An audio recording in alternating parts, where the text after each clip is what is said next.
Moi, ce que j'aimerais savoir, c'est qu'est-ce que vous avez le plus gros cas ici de maison hantée? C'est-tu le manoir Bowley? Le manoir Borley. Borley. Mais ça, c'est en Angleterre, ça, le manoir Borley. Excusez-moi. On est loin, là, Timé, là. Je me suis trompé de quelques milliers de kilomètres. Oui, absolument.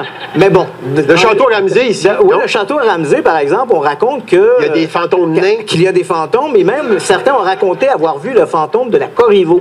Parce que la Corriveau, on se rappelle, a été exécutée pour le meurtre de son deuxième mari, et on soutient que son fantôme, parce qu'elle était exposée comme exemple public dans une cage, et on soutient que la cage de la Corriveau, qui avait été retrouvée au cimetière, à l'extérieur du cimetière de Québec, avait été amenée au château Ramsay, et le fantôme de la Corriveau aurait également suivi. Mais là, est-ce que vous me racontez une histoire? C'est une bonne histoire. Mais là, si les extraterrestres existent, moi j'ai une question. Pourquoi on les voit pas plus souvent? En fait, pourquoi ils apparaissent toujours la nuit dans des mines de sel? Pourquoi ils apparaissent pas le jour, mettons, à la place Ville-Marie? Qui sait que c'est... à la place Ville-Marie, c'est un bel exemple. Il y a quelques semaines à peine...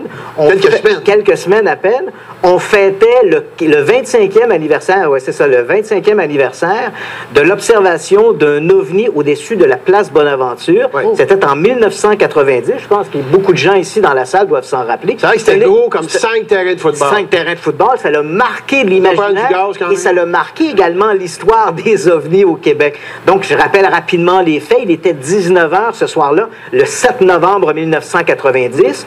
Des gens étaient réunis sur le toit de l'hôtel Hilton Bonaventure. Il faut savoir qu'on a une piscine que l'on peut utiliser à l'année. Et là, les gens qui s'adonnaient à la baignade ont vu ces lumières, un grand objet entouré de lumière ambre. Et là, bien évidemment, ils en ont informé la sécurité de l'hôtel, qui ont contacté la police de la CUM, comme on disait à l'époque, Communauté urbaine de Montréal. Les policiers se sont rendus sur place, ont été à leur tour témoins de l'apparition. Finalement, pour faire une histoire courte, parce qu'on n'a pas toute la nuit, là. C'est bien parti. Après, les policiers de la CUM ont contacté leurs collègues de la GRC. Il faut savoir que le ciel est de juridiction fédérale. Donc, les policiers de la GRC se sont rendus sur place.